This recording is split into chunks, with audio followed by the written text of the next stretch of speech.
The rain fell in a steady rhythm over the small train station in rural America, turning the concrete platform dark and glossy under the gray afternoon sky. Water dripped from the edges of the metal roof, forming tiny puddles near the tracks. The station was not large or modern. It had an old wooden bench, a flickering light above the ticket window, and a faded sign that creaked softly in the wind. Travelers came and went, carrying umbrellas and rolling suitcases, their footsteps echoing as trains arrived with loud metallic sighs and departed just as quickly. On the far end of the platform sat a young woman named Emily. She looked small against the wide, open space of the station. Her coat was simple and slightly worn, and her suitcase rested beside her, scuffed from years of use. She had packed it full of hope when she first left her hometown months ago, believing the city would offer her a better future. Now, that same suitcase felt heavier than ever, as if it carried not just clothes but disappointment. Emily had lost her job that morning. The cafe where she worked had closed suddenly, leaving her with a final paycheck too small to solve her problems. Rent was overdue, savings were gone, and pride kept her from asking anyone for help. She had come to the station thinking she could at least return home, but when she counted her remaining money, she realized she did not even have enough for a ticket. The truth hit her harder than the cold rain. She tried to stay strong. She told herself that crying would solve nothing. Yet as another train roared past her without stopping, the sound seemed to carry away the last bit of hope she had. Tears slipped down her cheeks despite her effort to hide them. She quickly wiped them away, glancing around to make sure no one noticed. People were busy with their own lives, checking phones, hugging loved ones, rushing toward new destinations. No one paid attention to the quiet girl at the end of the platform. The loudspeaker crackled overhead, announcing departures in a flat, emotionless tone. Each announcement felt like a reminder that everyone else had somewhere to go. Emily felt stuck, between leaving and staying, between failure and uncertainty. She folded her hands together in her lap, her fingers trembling from the cold and from fear of what would happen next. She thought about her parents back home, about the dreams she had promised to fulfill. She had wanted to prove that she could succeed on her own. The thought of returning with nothing but apologies made her chest tighten. A small sob escaped her lips before she could stop it. The sky darkened slightly, and the rain continued its steady fall. Emily lowered her head, whispering a quiet prayer under her breath. She didn't ask for riches or miracles. She simply asked for a sign that she was not completely alone. She had no idea that someone nearby had already noticed her tears, and that her life was about to change in a way she never expected. Across the platform, beneath the dim shelter near the ticket counter, stood a man named Daniel. He had been waiting for a delayed train after finishing his shift at the local fire station. His uniform jacket was folded neatly over his arm, and small drops of rain clung to his dark hair. He was used to rushing toward emergencies, to loud sirens and urgent calls. But now, in the quiet space between arrivals, something else caught his attention. He noticed the young woman sitting alone at the far end of the platform. At first, it was nothing more than a passing glance. But then he saw the way she kept her head lowered, the way her shoulders trembled slightly. He saw her wipe her face quickly, as if embarrassed by her own tears. Daniel had witnessed many kinds of pain in his job: fear during house fires, panic during accidents, but this was different. This was silent pain, the kind people tried to hide. For a few moments, he hesitated. He didn't want to intrude or make her uncomfortable. Maybe she was just saying goodbye to someone. Maybe she wanted to be alone. He looked around. No one else seemed to notice her. Travelers walked past her bench without slowing down.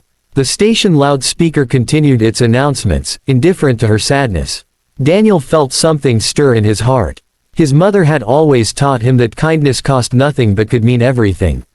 He remembered how, years ago, a stranger had once helped his own family during a difficult time. That small act had stayed with him forever. Now, as he watched the girl struggle to keep her composure, he felt the same quiet pull to step forward. Taking a slow breath, he walked toward her. His boots made soft sounds against the wet platform. As he approached, he could see more clearly the redness in her eyes and the tight way she held her hands together. She looked up briefly, startled by his shadow falling across her. Instead of standing over her, Daniel did something unexpected. He knelt down in front of her. People nearby turned their heads, curious about the sudden gesture. From a distance, it might have looked like a dramatic proposal. But Daniel's expression was calm and gentle, not grand or theatrical. He simply wanted to meet her at eye level, to make sure she did not feel small or intimidated. "Hi," he said softly, his voice warm despite the cool air. "I'm sorry if I'm interrupting. I just noticed you seemed upset." Emily blinked in surprise. She hadn't expected anyone to notice, let alone approach her with such care. She quickly tried to brush away the last traces of tears. "I'm fine," she whispered automatically, though her voice betrayed her. Daniel gave a small, understanding smile.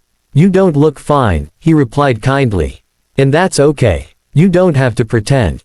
The sincerity in his tone caught her off guard. He wasn't pitying her. He wasn't judging her. He was simply present. After a brief pause, he added the words that would change everything. "You don't have to face this alone. Let me help." The rain continued to fall around them, but in that quiet moment on the platform, something shifted. For the first time that day, Emily felt that maybe her whispered prayer had been heard. Emily stared at Daniel, unsure whether to trust what she had just heard. Strangers did not usually kneel in front of you at train stations and offer help without expecting something in return. Her first instinct was to protect herself, to politely refuse and return to her silence. Pride had always been the only thing she felt she still owned. "I don't want to be a burden," she said quietly, her voice fragile but firm. Daniel shook his head gently. "You're not a burden," he replied. "Everyone needs help sometimes. That doesn't make you weak." There was no pressure in his tone, no insistence that made her uncomfortable. He simply stayed there, patient, giving her space to decide. The rain tapped steadily against the metal roof above them, filling the silence between their words. After a long moment, Emily exhaled slowly.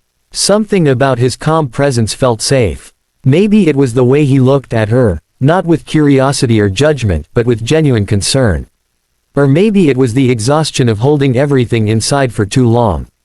"I lost my job today," she admitted finally. The words felt heavy as they left her mouth. The cafe closed without warning. "I don't have enough money for rent, or even for a ticket home."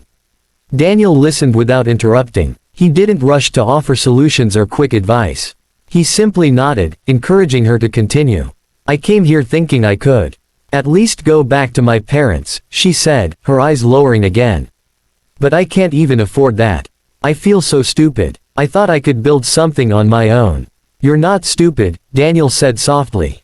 "Chasing your dreams takes courage. Not everyone is brave enough to try." His words surprised her. She had expected sympathy, maybe even pity, but not respect. For the first time since that morning, she felt seen as more than her failure. Daniel stood up slowly and extended a hand, not to pull her up, but to help her rise if she wanted to. "Come on," he said with a small smile. "There's a coffee stand just outside the station. Let me buy you something warm. Then we can think clearly." Emily hesitated only for a second before accepting. The warmth of his hand steadied her as she stood. They walked together under his umbrella, the rain now feeling less harsh than before. Inside the small coffee shop, the air smelled of roasted beans and fresh bread. Daniel ordered 2 coffees and a sandwich without making a show of it. He placed the cup gently in front of her, as if it were the most natural thing in the world.